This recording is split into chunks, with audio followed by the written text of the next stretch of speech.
So hello to all of you guys on my YouTube channel Walk for SSC।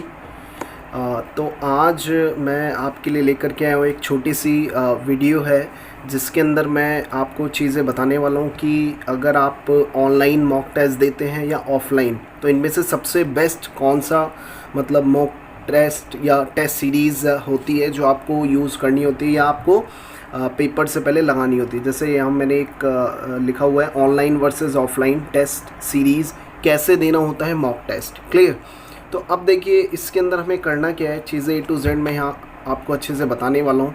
लेकिन उससे पहले आप एक चीज़ जान लीजिए, मैं किसी भी टेस्ट सीरीज़ के जो अभी मैं आपको दिखाने वाला हूँ किसी के भी पक्ष या विपक्ष में बिल्कुल भी नहीं हूँ। ठीक है, ये मेरा इंडिविजुअल और न्यूट्रल मतलब अपना एक ओपिनियन है जो मैं आपके सामने रखने वाला हूँ। बस उसके बाद आपको ही देखना है कि भाई आपको कौन सी टेस्ट सीरीज़ अच्छी लगती है, क्या आपने ज्वाइन किया हुआ है, क्या नहीं किया हुआ है। तो बस मैं आपको यहाँ पे ये बताने वाला हूँ कि मेरा क्या एक्सपीरियंस रहा है और ज़्यादातर स्टूडेंट जो एग्ज़ाम्स क्लियर करते हैं उनका क्या पर्सपेक्टिव रहता है, बस मैं इन चीज़ों पर बात करने वाला हूँ। ठीक है, तो देखिए आप सभी को पता है जैसे कि आप वनडे एग्जामिनेशन की तैयारी कर रहे हैं तो सभी को इस दौर से गुजरना ही होता है। किस दौर से? कि या तो आपको ऑफलाइन या ऑनलाइन टेस्ट ज़रूर लगाने ही पड़ते हैं। ठीक है, अगर ये ऑनलाइन टेस्ट आप नहीं लगाएंगे तो आपके मार्क्स गेन नहीं हो पाते। ये आप सभी को पता ही होगा कि अगर आप टेस्ट लगा रहे हैं तो बहुत बढ़िया, अगर टेस्ट नहीं लगा रहे हैं तो आपका मतलब जो मार्क्स हैं वो इम्प्रूव नहीं हो पाते हैं। Just because of one thing कि भाई आपको उस टाइम टेस्ट करना ही करना है। अगर आप टेस्ट नहीं करेंगे तो प्रॉब्लम वाली बात हो जाएगी और पेपर में आप बैठेंगे डायरेक्टली तो मार्क्स नहीं आने वाले। ये श्योरिटी है, ये I think every student knows that very well कि अगर आप कोई ऑनलाइन या ऑफलाइन टेस्ट नहीं देते हैं तो आपका पढ़ना ख़राब है। बिल्कुल भी, मैं ये क्लियर शब्दों में बोल रहा हूँ। चाहे आप 1 साल तैयारी कर लो, 2 साल, 3 साल, कितने ही साल तैयारी कर लो और कितनी ही इफ़ेक्टिव तैयारी करो, द मेन थिंग अगर आपने टेस्ट नहीं लगाए पेपर से पहले सो आई गारंटी यू कि आपका पेपर नहीं निकलने वाला है। क्योंकि ये टेस्ट आपको निखारते हैं, है ना। आपने जितनी भी हार्ड वर्क किया है ठीक है, लेकिन उसका परिणाम क्या है, उसका रिज़ल्ट क्या है? उसका रिज़ल्ट है ये ऑनलाइन टेस्ट सीरीज़। अगर आप इसे अच्छे से देते हैं, है ना, ऑनेस्टली देते हैं तो आप पेपर को क्लियर कर पाएंगे। Otherwise you won't be able to crack any competitive exam. ये मैं आपको बता देना चाहता हूँ। अब चलिए हम स्टार्ट करते हैं अपनी वीडियो में देखिए मैंने बहुत सारे यहाँ पे टेस्ट सीरीज़ कुछ ऑनलाइन कुछ ऑफलाइन ले रखे हैं, तो मैं चीज़ों को अच्छे से आपको यहाँ पे समझाने वाला हूँ। इधर देखिए पहला ये मैंने लिया हुआ है test book trusted by 1 crore plus users. इधर देखिए टेस्ट बुक है एक ऑनलाइन टेस्ट। अच्छा, पहले मैं ऑनलाइन सीरीज़ के बारे में ही बात करूँ आपसे, सारी ये ऑनलाइन ही रहने वाली है। उसके बाद मैं ऑफ़लाइन बताऊँगा, फिर मैं ये बताऊँगा कि ऑनलाइन और ऑफ़लाइन में से आपको क्या चूज़ करना है। फिर वो आप अपने हिसाब से चूज़ कर सकते हैं कि भाई आपको सबसे बेस्ट क्या लगता है। ठीक है, अब देखिए ये है टेक्स्ट बुक। तो इधर देखिए टेक्स्ट बुक में भी काफ़ी लोग जुड़े हुए हैं। आपको जैसे कि पता ही होगा कि बहुत सारे स्टूडेंट जो तैयारी कर रहे हैं उन्होंने टेक्स्ट बुक ख़रीदा होगा। जिन्होंने नहीं ख़रीदा है वो भी ये ज़्यादातर आजकल ख़रीद ही रहे हैं, है ना।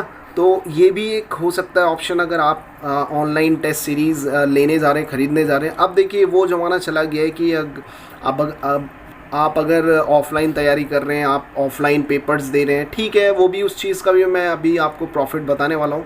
सेकंड नंबर है ये ग्रेड अप। इधर देखिए नंबर 2 पे जो आता है ग्रेड अप है। मतलब ये नंबरिंग मैं वैसे नहीं दे रहा हूँ कि नंबर 1 ये अच्छा है वो 2 है। ये जो मैंने सीक्वेंस लगा रखा है उसके हिसाब से दूसरे नंबर पे हमने ग्रेड अप को रखा हुआ है।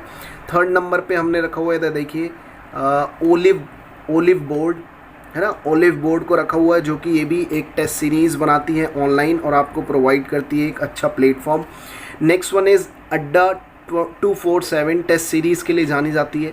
तो ये 4 सीरीज़ थी, ये है ऑनलाइन जो आजकल आपको हर मतलब लोगों पे ज़्यादातर स्टूडेंट पे यही मिलने वाली इन चारों में से। ठीक है, क्योंकि ये सबसे ज़्यादा आजकल इफ़ेक्टिव है अगर आप किसी भी वनडे एग्ज़ाम की तैयारी कर रहे हैं। ठीक है, अब इधर देखेंगे नेक्स्ट देखेंगे ऑफलाइन के बारे में बात करता हूँ मैं। इधर देखिए यहाँ पे है सबसे पहले मतलब बहुत ही ज़्यादा एक्सपीरियंस, इनका नाम है किरण। तो इन्हें बोलते हैं किरण पब्लिकेशन की बुक, है ना, किरण पब्लिकेशन। ये सबसे बेस्ट आजकल आपको पता ही होगा, पहले से ही ये स्टार्टिंग से ही नंबर 1 रही है। जब से मतलब पहले कोई बुकें नहीं थी तो सबसे पहले यही थी किरण किरण पब्लिकेशन की। अब इधर देखिए ये भी टायर 1 ऑनलाइन मॉक है ना, मॉक टेस्ट है, CBE मतलब कंप्यूटर बेस्ड एग्ज़ाम, और इसमें 25 है। मतलब ऐसे बहुत सारी मार्केट में है जो किरण के नाम से बिक रही है, किरण पब्लिकेशन। तो ये देखिए सबसे पुराना पब्लिकेशन है किरण पब्लिकेशन, और ये अपने मॉक टेस्ट ही नहीं सभी टाइप की बुक्स भी मतलब बेचते हैं मार्केट में, ठीक है ना। तो इस चीज़ के लिए भी आप जा सकते हैं अगर आपको जाना है तो। फिर है अड्डा 247 का ऑफलाइन भी मतलब एक मॉक टेस्ट होता है। इधर देखिए यहाँ पे मैंने दिखाया हुआ आपको। फिर उसके बाद बात करें, ये देखिए KD campus, very very important, आप जानते होंगे ये है नीतू मैडम जो बहुत ही ज़्यादा फेमस है मुखर्जी नगर में अपने आप मतलब पढ़ाने के लिए KD कैंपस पे। तो इनकी भी मतलब क्या है कि इनकी ऑफलाइन है, ऑनलाइन भी मतलब मॉक टेस्ट हैं, टेस्ट सीरीज़ हैं, तो इनको भी आप परचेज़ कर सकते हैं। फिर है पैरामाउंट आप जानते ही हैं सभी लोग। तो ये भी एक अपने SSC के मॉक टेस्ट, SSC या जो भी एग्ज़ाम की तैयारी कर रहे हैं आप सभी के लिए मतलब ये मॉक टेस्ट प्रोवाइड करते हैं, ठीक है। अब देखिए ठीक है, ये प्रोवाइड करते हैं और मैंने आपको सब चीज़ें दिखा दी। अच्छा ये एक और है प्रूडेंस कोचिंग, देख लीजिए, ये राकेश यादव का है। जैसे कि आप जानते होंगे मैथ्स के जो विज़ार्ड कहे जाते हैं राकेश यादव, ठीक है। हालांकि सब अपने आप को मैथ्स का विज़ार्ड ही बोलते हैं। जैसे कि आप SS भारती देख लो, हंसराज देख लो, ठीक है, राकेश यादव देख लो। तो बहुत सारे मैथ्स के टीचर्स हैं, एजुकेटर्स हैं जो आपको मिल जाने वाले हैं मतलब मुखर्जी नगर के अंदर। तो अब मैं ये बताता हूँ, इधर देखिए अभी के टाइम पर आपको क्या करना है। इधर देखिए अभी के टाइम पर आपको करना ये है, देखिए वैसे तो आपको पता है कि अभी लॉकडाउन लगा हुआ है, ठीक है। लॉकडाउन अगर चाहे खुले या मतलब अनलॉक हो या ना हो, फिर भी मैं उसी पॉइंट ऑफ व्यू से बना रहा हूँ जो आपको हमेशा रखना है। अब इधर देखिए सबसे पहले आप ये बताइए आपके जितने भी एग्ज़ाम हो रहे हैं, जो आप किसी भी पेपर की तैयारी कर रहे हैं, वो किस मतलब उस पर बेस्ड है, किस मोड पर बेस्ड है, वो ऑनलाइन मोड है या नहीं है, आप खुद बताइए। ऑनलाइन मोड पर ही आजकल एग्ज़ाम चल रहे हैं, ये आप सभी को पता है अच्छे से, है ना। अब ऑनलाइन मोड है तो आप ये बताइए ऑफलाइन की तरफ क्यों जा रहे हैं। इधर देखिए ये नहीं करना है आपको, क्या नहीं करना है कि आपको ऑफलाइन टेस्ट की जगह आपको ऑनलाइन टेस्ट ज़्यादा देने हैं। और देखिए टेस्ट सीरीज़ देना भी कैसा होता है ये अभी मैं आपको एंड में बताने वाला हूँ वीडियो के। पहले ये समझिए कि ऑनलाइन टेस्ट सीरीज़ करें या ऑफलाइन। तो मैं बता दूँ आपको कि आपको सबसे ज़्यादा ऑनलाइन टेस्ट सीरीज़ लगानी है, जितनी लगा सको। इधर देखो अगर आप एक पेपर दे रहे हो ना, कोई भी पेपर दे रहे हो, तो उससे पहले आपको क्या करना होता है कि आपको बहुत सारे टेस्ट से गुजरना पड़ता है। अब ये टेस्ट ऐसे टेस्ट होते हैं जो आपको निखारते हैं कि आपने कितनी पढ़ाई की है, कितनी नहीं की है। अगर नहीं भी पढ़े हो तो क्या आप उधर एक राइट अप्रोच अपना करके मतलब चीज़ों को आप कर पाते हैं, नहीं। देखिए कुछ स्टूडेंट ऐसे होते हैं जो पूरे साल तैयारी करते हैं, 1-2 साल से लगे हुए हैं, लेकिन उसके बाद भी आउटपुट नहीं आ पाता है ना। कुछ स्टूडेंट आपने ऐसे देखे होंगे जो बहुत ही कम तैयारी की और उनका एग्ज़ाम निकल जाता है। What is the reason behind, ठीक है, क्या रीज़न हो सकता है उसका रीज़न यही है कि वो क्या करते हैं, ज़्यादातर मॉक टेस्ट को एनालिसिस करते हैं। मतलब जो एनालाइज करते हैं वो मॉक टेस्ट को ही करते हैं, ऑनलाइन मॉक टेस्ट। ऑफलाइन को इतना ज़्यादा प्रेफरेंस नहीं देते, क्योंकि अब ये बताइए कि ऑफलाइन को तो ज़माना ही चला गया ना। 2014 के बाद से क्या हो गया है कि ज़्यादातर पेपर जो है ऑनलाइन मोड पे हो रहे हैं। अब जब ऑनलाइन मोड पे हो रहे हैं तो आपको मतलब PC पे बैठना पड़ेगा ना, डेस्कटॉप आपको दिया जाएगा और उस पर आपको चीज़ें करनी है, ना कि आपको पेपर के थ्रू मतलब ऑफलाइन पेपर देना है। तो जब ऑनलाइन पेपर देना ही है तो आप उस चीज़ के लिए तैयार रहो ना। अब होता क्या है कि भाई एक स्टूडेंट है जो ऑफलाइन टेस्ट लगा करके कम से कम मैं मान लूँ कि 100 टेस्ट लगा ली उसने, ठीक है, 100 टेस्ट लगा कर चला गया है और उसे ये लग रहा है कि हाँ भाई वो अच्छा कर सकता है पेपर में, ठीक है भाई, वो अपने हिसाब से सोच रहा है। लेकिन जब होता क्या है कि उसके सामने ऑनलाइन टेस्ट आता है ना और देखता है कि भाई वो टाइम कम हो रखा है, नहीं समझे, तो होता क्या है, हौश पौश हो जाती है। क्योंकि भाई उस स्टूडेंट ने क्या किया होता, उसने तो ऑफलाइन टेस्ट ही किए हुए थे, ऑनलाइन तो उसने कभी ध्यान ही नहीं दिया। तो वो क्या करता जाएगा, ऑफलाइन के हिसाब से उसकी चीज़ें मैनेज हो रखी है कि भाई उसे किस क्वेश्चन में कितना टाइम देना है, कितना नहीं देना है, किस क्वेश्चन को स्किप करना है, क्या करना है क्या नहीं। लेकिन उसने कभी भी he never thought of online mode test. तो जब वो ऑनलाइन के बारे में सोचा ही नहीं, तो आप ये बताइए जब आप मतलब वही स्टूडेंट पेपर में बैठेगा ऑनलाइन में, तो ऑब्वियसली वो फ्रस्ट्रेट हो जाएगा, क्योंकि ऊपर यहाँ पे टाइमिंग चल रही होती है, आपको पता है ना। और टाइमिंग वो बहुत ही ऐसी मतलब क्रूशियल टाइमिंग होती है कि भाई हमारा माइंड वहीं पे ही स्टक हो जाता है बार बार। और हम बार बार क्या करने लगते हैं, उसी टाइमिंग पे को देखने लगते हैं। लेकिन ऑफलाइन में तो ऐसी कोई टाइमिंग नहीं होती है। तो मेरा कहने का ये मतलब है कि अगर आप ऑफलाइन टेस्ट ही लगा जा रहे हैं और आपको डायरेक्टली आप सोच रहे हैं कि भाई मैं जिस दिन पेपर दूंगा ऑनलाइन ही पेपर दूंगा बस, है ना, ये मेरा टारगेट और मेरा पेपर निकल जाएगा, तो आप ये बिल्कुल ही गलत सोच रहे हैं। पहले तो मैं ये बता दूं क्यों, क्योंकि अभी मैंने बताया सारी चीज़ें, आपके साथ भी वही चीज़ें होने वाली है जो उस स्टूडेंट के साथ होती है जो ऑफलाइन टेस्ट दे रहे हैं केवल, ठीक है। तो आपको ये गलती बिल्कुल भी दोहरानी नहीं है। आपको करना ही है कि देखिए इधर अब कुछ स्टूडेंट ये कहते हैं कि भाई चलिए हम ऑनलाइन टेस्ट लगा रहे हैं, तो कब से कब तक लगाएं, कितना टाइम देना चाहिए हमें, कितना नहीं देना चाहिए। तो मैं यहाँ सब चीज़ें आपको क्लियर कर देना चाहता हूँ। इधर देखिए, अगर आप कोई भी मॉक टेस्ट लगा रहे हैं, कोई भी ऑनलाइन आपने ख़रीद लिया है ना, आजकल आपको पता है 500 600 700 रुपये में अच्छे मॉक टेस्ट आ रहे हैं, आपको प्रोवाइड किए जा रहे हैं, ठीक है, बहुत बढ़िया है। क्योंकि आई थिंक मार्केट में ये बेच रहे हैं तो ये सबसे बेस्ट है, क्योंकि निखार जो है ऑनलाइन टेस्ट से ही आएगी। अब देखिए, अगर आप ये सोच रहे हैं कि भाई मैं 10 दिन पहले कर लूँ या 1 महीने पहले कर लूँ, नहीं, ऑनलाइन टेस्ट में ऐसे नहीं होता है। देखिए, सबसे पहले तो आपको ये याद रखना है कि आपको कम से कम नहीं तो 100 प्लस, क्या बोल रहा हूँ मैं, 100 प्लस के करीब तो आपको मॉक टेस्ट करने ही करने हैं एट एनी कॉस्ट।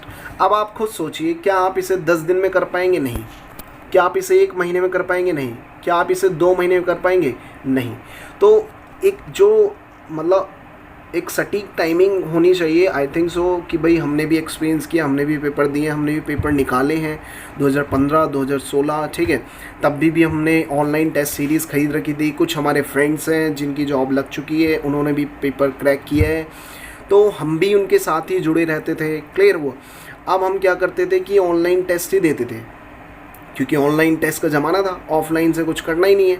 तो जब ऑनलाइन टेस्ट दिया तो देते रहे ना, तो आपको कम से कम, ये तो कम बता रहा हूँ मैं, कम एकदम, कि 100 तो आपको लगाने ही लगाने हैं। लेकिन स्टूडेंट क्या करते हैं, यहाँ पे कुछ स्टूडेंट तो ऐसे रहते हैं बिल्कुल ही मतलब उन्हें तो पता ही नहीं कि ऑनलाइन टेस्ट होता क्या है, कितने टेस्ट लगाने हैं, कुछ नहीं पता उन्हें A to Z।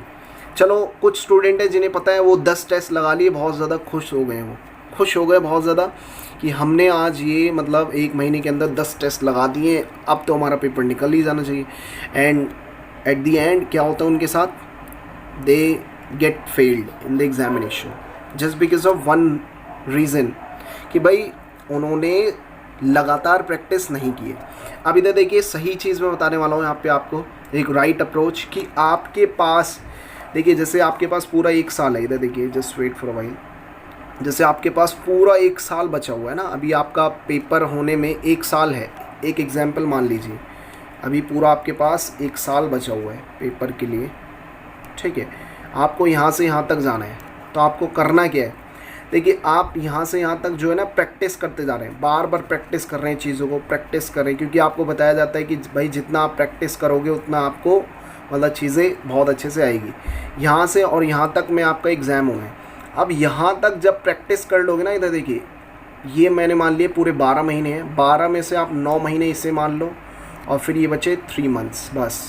तो यहाँ पे आपको अपने आकर के रुक जाना होता है। रुक जाना मतलब आपको अब यहाँ ये जो पूरा पोर्शन है ना, इस बीच आपको 3 महीने आपको केवल टेस्ट ही टेस्ट लगाने होते हैं, इसके अलावा कुछ नहीं।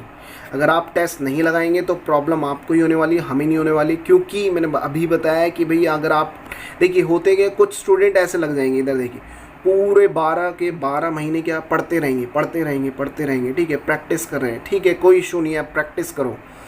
कुछ स्टूडेंट तो ऐसे होते हैं जो ये 3 महीने ना एंड में इसमें अपने नोट्स को पढ़ रहे होते हैं, है ना, जो भी उनको नोट्स कराए गए या इधर उधर के नोट्स पकड़ लिए, उन 3 महीने में ये नोट्स पढ़ रहे हैं।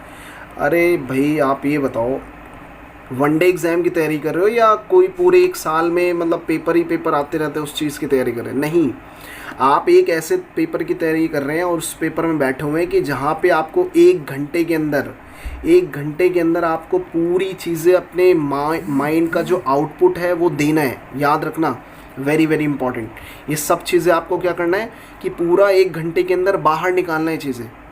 अब वो कैसे हो पाएगा पॉसिबल? ये ऐसा तो है नहीं कि आपके सेमेस्टर चल रहे हैं हर 3 महीने में 4 महीने में तो आप थोड़ा थोड़ा पढ़ रहे हो, नहीं पढ़ रहे हो, कभी ऐसा नहीं चलेगा भाई। Continuity is the most important aspect in competitive examination. अगर आप है ना कॉन्टिन्यूटी नहीं निभा रहे हैं, मतलब आप कॉन्टीन्यूसली मतलब चीज़ों को नहीं पढ़ रहे हैं, तो नहीं हो पाएगा। अब मैंने जो ये टाइमिंग बताई है 3 महीने, I think more than sufficient. कोई भी पेपर हो 3 महीने पहले ना आप अपने नोट्स वगैरह ये सब छोड़ दो, कुछ करना नहीं है, प्रैक्टिस उससे पहले ही करनी थी। अब अगर आप उसके बाद कर रहे हो तो आई थिंक आप लेट हो चुके हो। अब आपको क्या करना है कि वो जो 3 महीने हैं ना, उसके अंदर जो आपने टेस्ट सीरीज़ खरीदी है, अब बेशक वो ऑफलाइन हो ऑनलाइन हो, उन सभी क्वेश्चंस पे वर्कआउट करना है, उन चीज़ों को बार बार एनालिसिस करना है। वो क्वेश्चन जो आपसे नहीं हुए थे, जो आपने मतलब कॉपी वगैरह नोट्स वगैरह बनाए हैं, उस चीज़ को लिख करके उसको मतलब जो लिखे हैं उसे याद करना है। वो टाइम तो चला गया 9 महीने पुराना, जो आपको क्या करना था, जिसमें आपने नोट्स बनाए, आपने पढ़ाई की, इधर उधर से यूट्यूब गए, किसी इंस्टीट्यूट के नोट्स ले लिए, कोई फ्रेंड है उससे कोई हेल्प ले ली, ये सब 9 महीने के अंदर कवर होना चाहिए। जो 3 महीने हैं ये आपकी निखार के लिए है। आपको बस ये पता होना चाहिए कि पेपर को कैसे अटैम्प्ट करना है, ना कि ये कि भाई अब आप पढ़ने चले हो। अब अगर आप ऐसा सोच रहे हो या आप ऐसा करते हो कभी भी, तो इस चीज़ को पहले आप इग्नोर करो, चीज़ों को ख़त्म करो। एक स्ट्रैटेजी बनानी पड़ती है पेपर निकालने के लिए। ऐसा नहीं है कि भाई आप पढ़ने लग रहे हो कभी भी और 2-3 महीने जिसमें आपको मॉक टेस्ट लगाने, टेस्ट सीरीज़ लगाने, उस टाइम पढ़ रहे हो, ठीक है। तो ये प्लीज़ गलती मत कीजिए। तभी देखिए आपको ज़्यादा टाइम लग जाता है, 2-3-4 साल लग जाते हैं प्री क्वालिफाई करने में, ठीक है। मैंने बहुत स्टूडेंट देखे हैं जो आई थिंक फिर 2-3 साल बाद क्या होता है, जैसे कि कोई स्टूडेंट है 3 साल बाद नहीं निकला तो वो इस फील्ड को गिव अप कर देता है। तो गिव अप करने का तो कोई मतलब ही नहीं बनता है पहली बात तो, क्योंकि आपने अच्छे से प्रैक्टिस नहीं की। अगर आप अच्छे से प्रैक्टिस करते, आप मेहनत करते, ये राइट अप्रोच अपनाते कि भाई ऑनलाइन या ऑफलाइन टेस्ट भी कुछ होते हैं, तो आई थिंक आपका पेपर निकल जाता। तो कभी भी पहली बात तो इससे डिमोटिवेट मत हो आप कि भाई आपको टाइम लग रहा है, आपको 1 साल हो गया है, 2 साल हो गया है, 2.5 साल हो गया है, 3 साल हो गए हैं, 4 साल, जितने भी साल हो गए हैं, तो आपको सबसे पहले ये मतलब आपको अपने आप को मोटिवेटेड रखना है कि भाई जो मैं गलतियां कर रहा हूँ उस चीज़ को सुधारना है। अब उनमें से आई थिंक ये गलती ज़रूर रही होगी स्टूडेंट की, ज़रूर एक गलती हो ही जाती है ज़्यादातर लोगों से जिन्हें चीज़ें नहीं पता है। अब जो लोग कर रहे हैं वो तो बहुत बेस्ट ही हैं, और आई थिंक सो कि भाई वो प्री में मार्क्स अच्छे ला रहे हैं, मतलब उनका जो प्री है वो क्वालिफाई हो ही रहा होगा, आई होप सो। लेकिन ये उन लोगों के लिए जो बिल्कुल भी मेहनत नहीं कर रहे हैं, मतलब बस वो पढ़े जा रहे हैं ना, थ्योरम्स रटे जा रहे हैं, इंग्लिश रटे जा रहे हैं, वोकैबुलरी है, जीएस सेक्शन है, सब चीज़ें रटे जा रहे हैं। भाई रटने से कुछ नहीं होगा, आपको आउटपुट भी तो देना है। आउटपुट नहीं दे पाओगे तो भाई पेपर में कैसे बैठ पाओगे। और फाइनली होता ही यही है कि भाई आप पेपर में बैठते हो, फ्रस्ट्रेट हो जाते हो, फिर पता है क्या होता है आपके, देखो रीज़न सुनो आप, रीज़न्स क्या देते हैं, अरे सर अगर मेरे को थोड़ा और टाइम मिल जाता तो मैं वो क्वेश्चंस को और कर देता, मतलब मेरी मैथ्स छूट गई, मेरी इंग्लिश छूट गई, मेरा ये छूट गया, वो छूट गया। वो आपकी गलती, वो मतलब उस चीज़ की गलती नहीं कि भाई आपको टाइम नहीं मिला, गलती ये कि आपने अच्छे से इन सभी चीज़ों को मतलब आपने लाइटली लिया है। अगर आप अच्छे से तैयारी करते कि 9 महीने आपको बस केवल क्या करना है, पढ़ाई करनी है, 9 महीने केवल पढ़ाई करनी है और बाकी 3 महीने मुझे मॉक टेस्ट देना है, सो आई गारंटी यू कि कोई भी एक वीक से वीक स्टूडेंट भी उस पेपर को निकाल सकता है। तो आप यही गलती करते हैं। अभी देखिए लॉकडाउन चल रहा है, ठीक है, सब बेस्ट है, सब चीज़ें अच्छी है। अब इस टाइम आपको अपने ऊपर रिसर्च करनी चाहिए, एक एक क्वेश्चनों पर रिसर्च करनी चाहिए। जो आपके क्वेश्चंस नहीं निकलते उन चीज़ों को पढ़ो, बार बार रिवाइज़ करो, कहीं से नोट्स बनाओ, जो भी आपको लगता है कि भाई आपको कहीं से कोई मटेरियल मिल सकता है वो गेन करो, है ना। क्योंकि अभी टाइम है आपका पढ़ने का, अभी मॉक टेस्ट का नहीं है, अभी आपका पढ़ने का ही टाइम है। क्योंकि आपको पता है एसएससी के नोटिफिकेशंस आ चुके हैं, तो अभी तो कोई पेपर है नहीं, काफ़ी टाइम है, मतलब सितंबर अक्टूबर है ना, अगस्त के बाद ही स्टार्ट होने वाले पेपर, तो ऑब्वियसली आपके पास टाइम है अभी। तो अभी 6 महीने तो अभी अपने नोट्स को रिवाइज़ करो, उन्हें अच्छे से क्रैम कर जाओ, लर्न कर जाओ, चीज़ों को याद करो जो आपको याद नहीं है। लेकिन आप क्या कर रहे हैं कि अब देखिए अभी आप मॉक टेस्ट देंगे तो कोई फ़ायदा नहीं है, क्योंकि आपको चीज़ें याद नहीं है। जब तक चीज़ें याद नहीं होगी तो आप कैसे कर पाएंगे ये बताइए, ठीक है। तो इन चीज़ों का ध्यान रखें थोड़ा सा, कि सबसे पहले कि भाई आपको 9 महीने के अंदर या जितना भी टाइम मिलता है उसके अंदर आप 2 से 3 महीने मॉक टेस्ट के लिए निकाल लो, 2 से 3 महीने, और उससे बाकी जो भी टाइम बचता है वो आप किसको देख सकते हो, मॉक टेस्ट को। अच्छा, कुछ स्टूडेंट ऐसे हो सकते हैं कि भाई वो ये बोलेंगे कि सर हम पे ज़्यादा टाइम तो है नहीं, इसका मतलब हम पे अब इतना टाइम नहीं है कि हम 5-6 महीने दे सकें किसी भी मतलब उस चीज़ को लिए। हमारे पास 2 महीने हैं, ठीक है 2 महीने ना, 1 महीने के अंदर आप सारी चीज़ें अपनी कंप्लीट करो। इसका मतलब 1 महीने के अंदर आपको क्या करना है, अपनी चीज़ों को कंप्लीट करो, नोट्स पढ़ो, रिवाइज करो। उसके 1 महीने जो रह जाएंगे ना, उसमें केवल आपको मॉक टेस्ट ही देने हैं। और एक बार मॉक टेस्ट दे के तो देखो, मैं आपको सच में लिख करके बोल रहा हूँ, आप 100 तो छोड़ो, अगर आपने 50 मॉक टेस्ट भी लगा ली ना, 50, it's all about 50 mock test. So I guarantee you कि आपके इतने अच्छे मार्क्स आने वाले हैं जो कभी नहीं आए होंगे। और प्री और जो भी तैयारी कर रहे होगे वो सारे पेपर निकलने वाले हैं। क्योंकि मेन जो हमारा पूरा मतलब सम एंड सब्सटेंस होता है ना, जिसे बोलते हैं निचोड़ एकदम, वो किस में होता है, मॉक टेस्ट देने में। तो ठीक है, ये बात तो रही कि भाई मॉक टेस्ट देना है। चलिए, अब आपके माइंड में इतना तो आ ही गया होगा कि भाई आपको मॉक टेस्ट देना ही देना है एट एनी कॉस्ट, चाहे किसी भी एग्ज़ाम की तैयारी कर रहे हो। अब वो आप ऑफलाइन देते हैं, ऑनलाइन में, ये अब मेरे पॉइंट ऑफ व्यू से मैं बता रहा हूँ। मैं ये नहीं बोल रहा मैं किसी का पक्ष ले रहा हूँ या मैं किसी की मतलब ऑनलाइन सीरीज़ बिकवाना चाहता हूँ, ऑफलाइन सीरीज़ बिकवाना चाहता हूँ, पेपर्स बिकवाना चाहता हूँ। ये मैं बिल्कुल ऐसा, मैं किसी का पक्ष नहीं ले रहा हूँ। ये मैं बस अपने एक्सपीरियंस से बता करके मैं चीज़ें आपको बता रहा हूँ। देखिए, सबसे पहले अगर जब आपने 4-5 महीने अपनी मतलब अपने नोट्स को दे दिया, आपने प्रैक्टिस कर ली चीज़ें, उसके बाद क्या कर सकते हैं आप कि आप ना डेली तो नहीं, मतलब हफ्ते में 2 से 3 दिन ऑफलाइन टेस्ट लगा सकते हैं, कोई इशू नहीं है। अब क्योंकि आपको क्या करना है, जिसको बहुत अच्छे मार्क्स लाने ना, वो क्या करे, ऑनलाइन और ऑफलाइन दोनों मॉक टेस्ट सीरीज़ को अच्छे से आपको मतलब उसका निचोड़ निकालना है। अब आपको करना क्या है कि ऑफलाइन भी दो, ऑनलाइन भी दो, लेकिन ऑफलाइन पहले देना है ना। वो जो 2 से 3 महीने मैंने बताया है, उसके अंदर ऑनलाइन ही देना है, लेकिन उससे पहले आप ऑफलाइन दे सकते हो। आप ऑफलाइन पेपर के लिए जाओ, ऑफलाइन दो, आप जो भी प्रीवियस ईयर यूज़ कर रहे हो उस चीज़ के लिए दो, ठीक है। तो इसके लिए अब मैं बताऊंगा कि अगर आप ऑफलाइन टेस्ट के लिए जा रहे हैं तो आई थिंक सो सबसे बेस्ट बुक जो होने वाली है किरण पब्लिकेशन। क्या नाम है, किरण पब्लिकेशन। आई थिंक ये लिख नहीं पा रहा है, इधर देखिए, ये वाली किरण पब्लिकेशन की जो भी आप तैयारी कर रहे हैं, किरण पब्लिकेशन मांग लेना, है ना, बुक स्टोर से आपको मिल जाएगी। इसके अंदर हिंदी इंग्लिश जो भी आपका मीडियम है वो दे देंगे। ये ऑफलाइन के लिए सबसे बेस्ट है, सबसे बेस्ट किरण के टेस्ट हैं, इससे बेस्ट कुछ नहीं है। ये मेरा पर्सनल एक्सपीरियंस है, बाकी आप जो भी बुक खरीदना चाहो वो खरीद सकते हो, ठीक है। उसके बाद अगर मैं बात करूँ, चलिए, अगर आप टेस्ट देते रह रहे हैं ना, मतलब ऑफलाइन भी करते जा रहे हैं और ऑफलाइन में आपने पूरे कम से कम 40-50 टेस्ट पूरे कंप्लीट कर लिए हैं, उसे एनालिसिस कर लिए और उसको आपने लिख भी लिए है ना। तो अब उसके बाद क्या करना है, ऑनलाइन टेस्ट जाना है। अब ऑनलाइन देखिए, इस दोनों का फ़ायदा आपको फाइनल पेपर में मिलेगा, ज़रूर मिलेगा, ये याद रखना। आप ऑफलाइन भी दे रहे हो, ऑनलाइन भी दे रहे हो, दोनों का फ़ायदा मिलेगा, लेकिन सबसे ज़्यादा फ़ायदा मिलेगा ऑनलाइन का। अब ऑनलाइन के लिए मैं सबसे पहले आपको रिकमेंड करूँगा text book. Text book is the number 1 test series that I have ever experienced. जो मैंने एक्सपीरियंस की है टेक्स्ट बुक के लिए सबसे बेस्ट है, ये मेरे हिसाब से बता रहा हूँ। बाकी जो आपको ख़रीदनी हो वो ख़रीद सकते हो, ज़रूरी नहीं है मेरे उस पर चलो, ये मेरा पर्सनल एक्सपीरियंस है।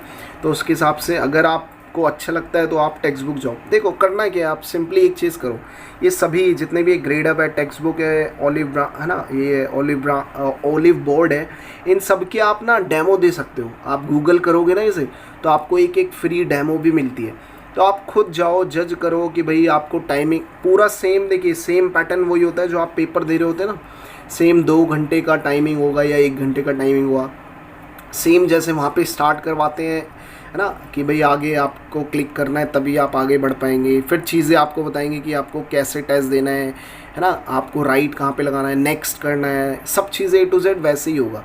तो उसके लिए बेस्ट मैं आपको प्रेफर करूँगा कि भाई आप ये लो, रिकमेंड करूँगा कि आप टेक्स्ट बुक ख़रीद लो, सबसे बेस्ट है। जो भी इसका प्राइस हो, 700, 800, 1000 रुपये, जो भी हो XYZ, इस चीज़ को ख़रीदो। और आज से ही, मतलब आज से नहीं, मतलब जैसे भी आपको लगता है कि आपके 2 से 3 महीने रह गए हैं, 4 महीने रह गए हैं, फिर टेक्स्ट बुक सीरीज़ आपको लगानी है। और याद रखना, इसके अंदर सारे टाइप जितने भी पेपर होते हैं, वनडे एग्ज़ाम के सारे टाइप के पेपर ये कवर करता है। कौन? Text book series. और सच में ये ट्रस्टेड है क्योंकि इनका जो मतलब मॉक टेस्ट बनाने का तरीका है वो same as it is SSC की तरह है, या कोई भी पैटर्न जो बाहर मतलब जो भी कमीशन पेपर लेता है सेम उसी की तरह है। दूसरा कि इसके अंदर ना जो चीज़ें हैं ना समझा रखी है वो बहुत अच्छे लेवल पे समझा रखी है। इसका मतलब अगर आपको जीएस लेवल समझना है, इंग्लिश लेवल समझना है, मैथ्स है पूरा अच्छे से ब्रीफली दिया हुआ है, किसी को डिटेल्ड मेथड में दिया हुआ है, हर चीज़ अच्छे से है। ठीक है, कुछ की वीडियोस भी अपलोड कर रखी है इन्होंने कि भाई आप देख सकते हैं उस चीज़ के लिए ना, क्योंकि आपको पता है सॉरी फॉर दैट, जो टेस्ट करने का जो सबसे बेस्ट वे है वो है कि आपको एनालाइज करना है चीज़ों को, ना कि बस आपने टेस्ट कर लिया और उसे छोड़ दिया। ऐसा नहीं करना है। आपको करना क्या है कि टेस्ट दो और उसे एनालिसिस करो। 2 से 3 घंटे एनालिसिस में जाते हैं, जाने दो, कोई नहीं। ठीक है, क्योंकि आप एनालिसिस कर रहे हो, अगर वो दोबारा क्वेश्चन आपके पेपर में कभी भी आ जाता है तो आप उसे ईजिली डील कर पाएंगे। ये आपकी श्योरिटी होनी चाहिए। जो आप उसे टाइम दे रहे हो ना, एनालिसिस कर रहे हो 1 बार 2 बार 3 बार, कोई बात नहीं, करो आप उसमें टाइम लगाओ, जितना टाइम लगाना है, 1 घंटे 2 घंटे 3 घंटे 4 घंटे, जितने टाइम लगाना उतने लगाओ। लेकिन एक ही आउटपुट निकलना चाहिए कि उसके अंदर जो क्वेश्चन आपसे गलत हुए ना वो आगे गलत नहीं होने चाहिए। तो टेक्स्ट बुक यही आपको मतलब सबसे बेस्ट एक प्लेटफॉर्म प्रोवाइड करता है कि भाई आप टेक्स्ट बुक से टेस्ट दो और उसके अंदर आप अपने रैंक देख सकते हो, अपने मार्क्स देख सकते हो, आपने कितना टाइम दिया है वो देख सकते हो, है ना, आपने किस सेक्शन में कितने मार्क्स गेन किए हैं ये देख सकते हो, आपकी स्पीड क्या रही है वो भी चेक कर सकते हो। ऑफलाइन में तो चेक नहीं हो पाएगी स्पीड आपकी, लेकिन ऑनलाइन टेस्ट में आप अपनी स्पीड भी चेक कर सकते हो।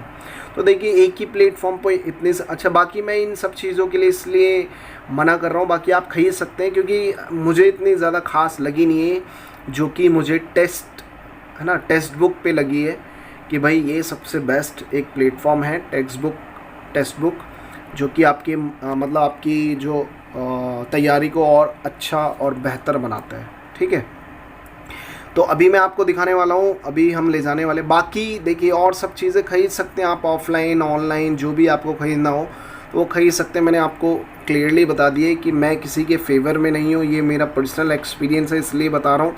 और अच्छा, आप कोई भी टेस्ट खरीदो, चाहे ऑनलाइन खरीदो ऑफलाइन, देखो फ़ायदा सभी को होने वाला है, चाहे आप कोई सी भी टेस्ट सीरीज़ लगाओ, है ना।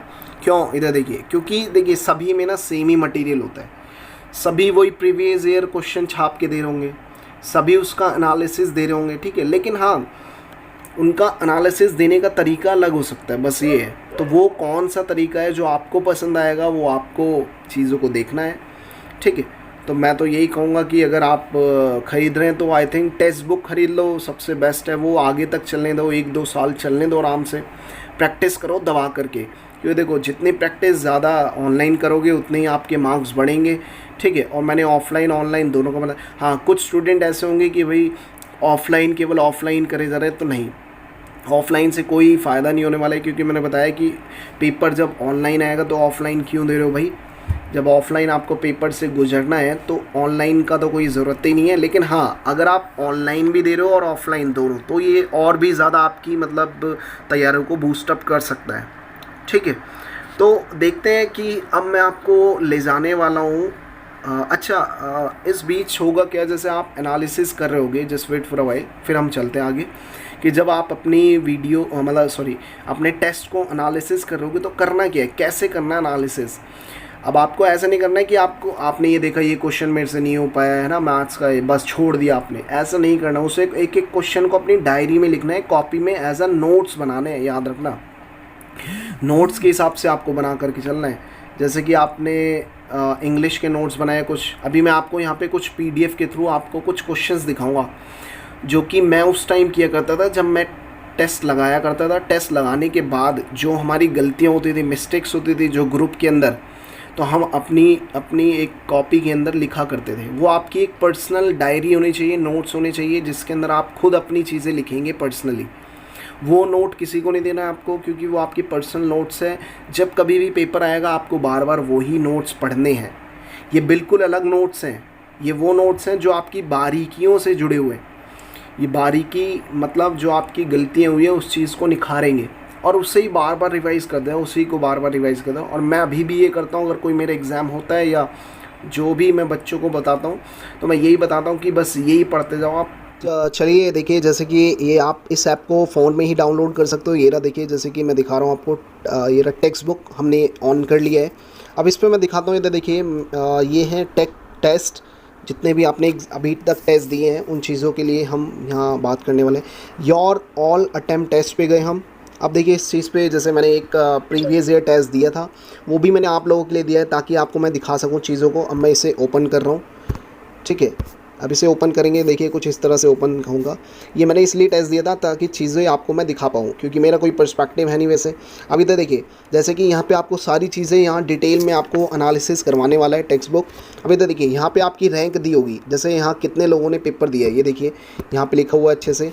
यहाँ 9,000 कुछ 9 है ना, आप ये मान लो रफली 10,000 लोगों ने पेपर दिया है, मतलब इस टेस्ट को दिया। और इसमें से ये जो रैंक रही है, ये रही है 1300 रैंक, रफली मान सकते हैं आप। इसमें जो स्कोर हुआ है 200 में से कितना हुआ है, 127.5। जो परसेंटाइल है वो 86 परसेंटाइल है, एक्यूरेसी 88% है। अटैम्प्ट कितने की है, 75 इंटू 2 मल्टीप्लाई करेंगे तो 150 बनने चाहिए, लेकिन फाइनली कितने आए, 127। तो कुछ नेगेटिव करके आए होंगे मार्क्स, ठीक है। उसके बाद यहाँ देखिए बेस्ट स्कोर लिखा हुआ है, बेस्ट स्कोर है 197।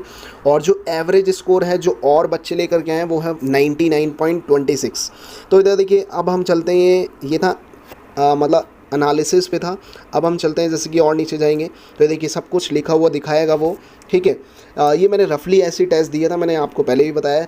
देखिए जैसे कि उसके अंदर इस टेस्ट के अंदर कितने बने हैं, 50 में से इंग्लिश में से 43, जनरल इंटेलिजेंस मतलब रीजनिंग के अंदर 40, क्वांट के अंदर 21, और ये है जनरल अवेयरनेस, है ना। तो ये मैंने रफली वैसी टेस्ट दिया हुआ है, और इसके अंदर सब चीज़ें A to Z आपको बताने वाले, स्ट्रेंथ एंड वीकनेसेस क्या होने चाहिए, ठीक है। फिर टिप्स एंड ट्रिक्स पे छोड़ करके आप आगे बढ़ सकते हैं, है ना, और चीज़ें हैं नहीं। ये वीक पोर्शन आपका बताएंगे, वीक पोर्शन कौन सा है, एवरेज कौन सा है, ठीक है, सब चीज़ें ये देखिए। फिर ये आपको ये भी दिखाएंगे कि टॉपर कितने लाते हैं, है ना, एवरेज क्या है। लेकिन ये ज़्यादा जो टॉपर हैं ये फेक होते हैं ना, ठीक है। जैसे इधर देखिए, ये दिखा रखा है, देवपुत्र रुद्रेश जो भी नाम है 197 लाए हुए हैं, रवीना है 197। तो ये सब चीज़ें घबराने वाली बात नहीं है कि भाई इनके इतने आ रखे हैं, आपके तो इतने आते ही नहीं है ना। तो ये सब चीज़ें फेक है पहली बात तो, क्योंकि ये लोग अपने लोगों को बिठा करके और ये एग्ज़ाम दिलवाते हैं तो उनके इतने आ जाते हैं। लेकिन मैं आपको बताता हूँ आपके कितने आने चाहिए। अगर ये टेस्ट अगर आप दे रहे हैं, इस टाइप के टेस्ट आ रहे हैं, तो जैसे यहाँ पे एवरेज स्कोर दिखा रखना, इधर देखिए, आपको डरने की बात नहीं है। अगर एवरेज स्कोर 99 है तो इससे ऊपर आपके 10 से 20 नंबर एक्स्ट्रा होने चाहिए बस। अब मैं गारंटी दे रहा हूँ, अगर आप इतने ले आते हैं, एवरेज स्कोर जितना भी हो, चाहे 100 हो, 200 हो, 100 हो तो आपको 120 के करीब लाने हैं, और ये 100 के करीब ही है ना। और जैसे 80 है तो मतलब 100 के करीब लाने, तो मतलब 10 से 20 नंबर ज़्यादा ही लाओ, सबसे बेस्ट वो अच्छा स्कोर है।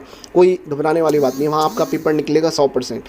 अब ये सब चीज़ें ना, जो भाई जो बेस्ट है 199 लाए, और आप सोचो कि भाई मेरे इतने कम आए हैं, जैसे यही मान लो आप सोचो 127 आया तो घबरा रहे हो आप, तो ऐसा कुछ सोचने वाली बात नहीं है, क्योंकि ये सब चीज़ें मतलब मैंने बता रखा है फेक है ज़्यादातर चीज़ें।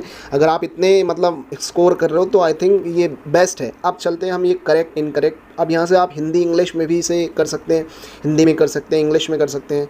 इनकरेक्ट मतलब जो आपके क्वेश्चंस गलत हुए हैं, कुछ ये दिखाएगा इंग्लिश में कौन से गलत हुए हैं, 3 गलत हुए हैं जनरल इंटेलिजेंस में, है ना, इंटेलिजेंस में, क्वांट में 2 गलत हुए हैं, सब चीज़ें। अब अगर आप ऊपर जाएंगे तो ये पूरा एनालिसिस आपके सामने निकल के आ जाएगा। जैसे कि इंग्लिश में इधर देखेंगे, जैसे ये क्वेश्चन था हमने ओपन किया, अब देखिए इसके अंदर 45 सेकंड लगे इसको करने के अंदर। ये क्या है, मतलब PQRS आपको दिया हुआ है और इसके नीचे आंसर्स भी दिए होते हैं। तो देखिए इसलिए सबसे बेस्ट मुझे टेक्स्ट बुक लगा उस टाइम से भी और अभी तक भी। और फिर नीचे ये भी लिखा हुआ आता है कि भाई कितने % लोगों ने इसे सही किया। 52% लोग इसे मतलब इस क्वेश्चन को सही किया, 52% लोगों ने ना। चलिए अब नेक्स्ट क्वेश्चन के लिए आपको आगे बढ़ जाना है। ये देखिए इसमें लिखा है करेक्टली स्पेल्ट वर्ड कौन सा है। फिर ये आ गया मोस्ट अप्रोप्रिएट ऑप्शन, मतलब सेंटेंस इंप्रूवमेंट वाले क्वेश्चन है ये आपको होता है। तो इस टाइप के क्वेश्चन दिए, उसके आंसर्स भी दिए और यहाँ पे सब चीज़ें A to Z दिखा रहा है। अच्छा ये ऊपर देखिए, ऊपर भी दिखा रहा है, ये देखिए यहाँ पे जैसे कि मैं आपको दिखाना चाहता हूँ, यहाँ लिखा हुआ है 14 सेकेंड्स तो इसका मतलब आपने 14 सेकंड में इस क्वेश्चन को कर लिया है। तो कहने का मतलब यहाँ पे आपकी स्पीड भी दिखा रहा है, वो टाइमिंग के साथ साथ मतलब अच्छे से वो दिखा रहा है। अब देखिए जैसे यहाँ पे ये क्वेश्चन गलत हो गया होगा क्योंकि ये रेड में आ रहा है ना, ये रेड में आ रहा है। दूसरा ये रेड में आ रहा है, इसका मतलब आपने टाइम भी ज़्यादा दिया, जैसे 44 सेकंड इस क्वेश्चन को दे दिए तो वो गलत वे है एकदम, है ना। तो ये मैंने कुछ क्वेश्चंस तो ऐसे किए कि भाई कुछ गलत भी तो हो जाए, ठीक है, ताकि चीज़ें मैं आपको दिखा सकूँ। इधर देखिए, अब जैसे ये क्वेश्चन है तो इधर 31 सेकंड आपने दिए हैं, है ना, 31 सेकंड दिए हैं, तो ये रेड कलर का बना हुआ है, इसका मतलब एवरेज से आपने कुछ टाइम ज़्यादा ले लिया है। हालांकि आपका आंसर सही है लेकिन एवरेज से थोड़ा टाइम ज़्यादा ले लिया है ना। तो ऐसे ही कर करके आप देखोगे कि पूरा एनालिसिस आप अच्छे से कर पाओगे। चलिए इंग्लिश को छोड़िए और किसी सब्जेक्ट पे चलते हैं हम। आपने जनरल इंटेलिजेंस ही उठा लिया, इंटेलिजेंस यहाँ से। तो ये पहला क्वेश्चन जैसे आपने किया, ये देखिए 26 सेकंड के अंदर आपने ये कर लिया है, और इसके अंदर यहाँ पे ये देखिए 26 सेकंड, ठीक है। तो ये एकदम सही टाइमिंग है, और ये है ना, ये स्माइली इमोज दिखा रहा है, तो इसका मतलब क्या है कि सही टाइमिंग है आपकी। चलिए नेक्स्ट क्वेश्चन पे ऐसे चलते हैं। जैसे ये क्वेश्चन गलत हो गया 48, है ना, फिर ऐसे चलेंगे, ये 48 सेकंड के अंदर आपने सही कर दिया है। 1 मिनट लगा, 24 सेकंड लगे इस क्वेश्चन के अंदर। तो ये टाइमिंग अच्छे से दे रहा है आपको, हर चीज़ आपको समझाने वाला है। देखिए ये सब चीज़ें अच्छे से दिखा रहा है, उसका एक्सप्लेनेशन दिखा रहा है कि भाई कहाँ क्वेश्चन कैसे सही हुआ है, कैसे गलत हुआ है। 19 सेकंड में ये क्वेश्चन किए गए। अगर आपको नहीं आया तो ये देखिए यहाँ पे लिखा हुआ है। तो A to Z आपको वो चीज़ें अच्छे से दिखाने वाला है कि किस में आपने कितना टाइम लिया है, किस में नहीं लिया है, कौन सा क्वेश्चन गलत होना है। जैसे ये क्वेश्चन गलत है तो अगर आप इस पर क्लिक भी करते हैं तो वो दिखाता है कि क्यों गलत है, कैसे गलत है, पूरा अच्छे से समराइज़ करके दिया हुआ है, ठीक है। अब उसके बाद अगर हम चलें कि भाई आपको जीएस सेक्शन देखना है जो ज़्यादा इंपॉर्टेंट होता है, कि जीएस में इन्होंने दे भी रखा है नहीं। अभी तो देखिए जैसे जीएस में पहला क्वेश्चन है, ये श्रम योगी मनधन योजना से एक क्वेश्चन आ गया, तो ये सही गया, इसमें टाइम लगा है 7 सेकंड, ठीक है। और इसमें देखिए पूरा अच्छे से आपको डिटेल्ड समझाया हुआ है, देख लीजिए, आप खुद देखिए यहाँ पे आपको डिटेल में अच्छे से चीज़ें समझाई गई है पूरा। अब मेन चीज़ तो यही होती है कि आपको डिटेल एनालिसिस मिल जाए, तो इससे बेटर तो आई थिंक कुछ हो ही नहीं सकता है। ये देखिए सब चीज़ें है ना, ये क्या है, अब एवरी वोट काउंट्स, हाँ ये नवीन चावला की बुक है, शायद आपने पढ़ी होगी। तो ये देखिए उसके बारे में पूरा अच्छे से डिस्क्रिप्शन में दिया हुआ है, कौन क्या है। अभी हमारे मतलब सुनील अरोड़ा वर्तमान में 23rd मतलब मुख्य चुनाव आयुक्त हैं इस नंबर के, है ना, और 2 चुनाव आयुक्त और अलग हैं। तो सब चीज़ A to Z अच्छे से, ये देखिए संविधान सभा के बारे में बात की। आप इसको इंग्लिश में भी कर सकते हो पीछे बैक जा करके। तो मतलब उन लोगों के लिए जो सीरीज एस्पिरेंट है, आई थिंक सो ये बेस्ट टेस्ट बुक है, मतलब मॉक टेस्ट सीरीज़ जो आप खरीद सकते हैं। देखिए पूरा अच्छे से आप इन चीज़ों को क्लियर किए गए। अब जैसे ये क्वेश्चन अटैम्प्ट ही नहीं किए गए हैं तो आप इसको खुद भी अटैम्प्ट कर सकते हैं, एक मतलब रफ गैस लगा सकते हैं आप। जैसे ये लगा दिया मैंने, तो इसका आंसर था 4th एक्सिस बैंक। उसने बोला था बढ़ती का नाम ज़िंदगी मतलब किस बैंक की टैगलाइन है, तो ऑब्वियसली जैसे नहीं पता था हमने स्किप कर दिया, तो अब यहाँ पे आप देख सकते हैं। तो इधर देखिए पूरा अच्छे से समझाया हुआ है यहाँ पे। और एक उसके अंदर और ऑप्शन है, मतलब फीचर है कि आप इसे री अटैम्प्ट मोड पर भी डाल सकते हो। री अटैम्प्ट मतलब दोबारा से आप वो करना चाहो। अच्छा इधर से क्या होगा, अगर आप इस ऑप्शन पे क्लिक करेंगे तो ये हो जाता है क्वेश्चन सेव्ड। जैसे मैं नेक्स्ट करके दिखाता हूँ, ये क्वेश्चन आपने किया तो क्वेश्चन हो गया सेव्ड। इसका मतलब अगर आपके पास नेट नहीं है, है ना, या आपकी टेक्स्ट बुक सीरीज़ काम नहीं कर रही है, तो आप क्या कर सकते हैं, डायरेक्टली क्वेश्चंस को अभी डील कर पाएंगे। अभी मैं दिखा दूंगा क्वेश्चंस कहाँ पे जा रहे हैं, क्वेश्चन सेव हो रहे हैं। अब बैक करते हैं, तो ये चीज़ें अच्छी है कि भाई आपको चीज़ें पूरा, ये मैथ्स में चलते हैं देखिए पूरा अच्छे से। यहाँ टिप्स एंड ट्रिक्स के लिए इधर देखिए मैथ्स पे गए हम, यहाँ इस पर हमने क्लिक किया तो इधर देखिए ये लोड हो रही है। इसका मतलब ये क्या है कि मतलब ये आपको क्वेश्चन के साथ साथ चीज़ें बता दे रहे हैं कि 30 and 7 वो क्या होगा। तो ऑप्शन बी किस पे हम पहुंचते हैं, तो आइए हम जानते हैं। तो आई थिंक ये सबसे बेस्ट होने वाला है। अगर आप मतलब वनडे एग्ज़ाम की तैयारी कर रहे हैं तो आई थिंक ये ज़रूर खरीदिए, क्योंकि टेक्स्ट बुक में काफ़ी सारे फीचर्स हैं, ठीक है। अनअटेम्प्टेड हो गया, मार्क्ड हो गया, कोई मार्क किया हो, सेव क्वेश्चन जो अभी 9 क्वेश्चन सेव हुए हैं। अब ये सेव कहाँ हुए मैं ये भी दिखा देता हूँ। हम जाते हैं बैक में और गए, अभी देखिए ऊपर ये ऑप्शन खुलेंगे, आप यहाँ आएगा ये सेव्ड क्वेश्चन में, ये यहाँ पे सेव्ड क्वेश्चन। अब ये हमने, है ना, ये क्वेश्चन जैसे किया होगा पहले, तो हमने कौन सा एक लॉकडाउन देश है ना, जैसे मंगोलिया, तो इधर देखिए ये सब चीज़ें आपको प्रॉपर वे में खोल करके देगा। तो आई थिंक चीज़ें आपको समझ में आ गई है। बस मेरा पर्सपेक्टिव यही था चीज़ें आपको समझाने का कि अगर आपने ये टेक्स्ट बुक खरीदी है तो उसका क्या फ़ायदा आपको मिलने वाला है। यहाँ पे देखिए सारे जो भी आप CHSL वनडे एग्ज़ाम, इधर से आप बदल भी सकते हैं कि आपको कोई और सा पेपर देना है, मतलब SSC के अलावा कोई और पेपर देना है तो वो भी कर सकते हैं आप, है ना। तो आज के लिए आई थिंक इतना ही होना चाहिए। इतना, ये वीडियो बहुत ज़्यादा लंबी हो गई है, लेकिन आई थिंक जो सीरियस एस्पिरेंट है वो इस चीज़ को समझ रहे होंगे और चीज़ें उन्हें बहुत ज़्यादा सीखने मिली होगी, है ना। तो अगर आपको अच्छी लगी और वीडियो अच्छी लगी so please do subscribe and like on this video, और शेयर करना ना भूलें, अपने फ्रेंड्स के साथ शेयर करें जिनके मार्क्स कम आते हैं। और आप मुझे बताते रहिए किस चीज़ पे आपको आगे नेक्स्ट वीडियो चाहिए। जैसे कि मैं सोच रहा हूँ कि एक वीडियो मैं बना देता हूँ कि जिनके मार्क्स बूस्ट नहीं हो पाते हैं, ज़्यादा नहीं बढ़ पाते हैं, 60 70 80 या 100 के बीच ही रह जाते हैं, तो उन्हें क्या स्ट्रेटेजी अपनानी चाहिए, क्या चीज़ें करनी चाहिए, मैं उन्हें अच्छे से चीज़ें बताऊँगा नेक्स्ट वीडियो में ना। तो आज के लिए इतना ही है, मिलते हैं आपसे नेक्स्ट वीडियो में। Bye bye to all of you.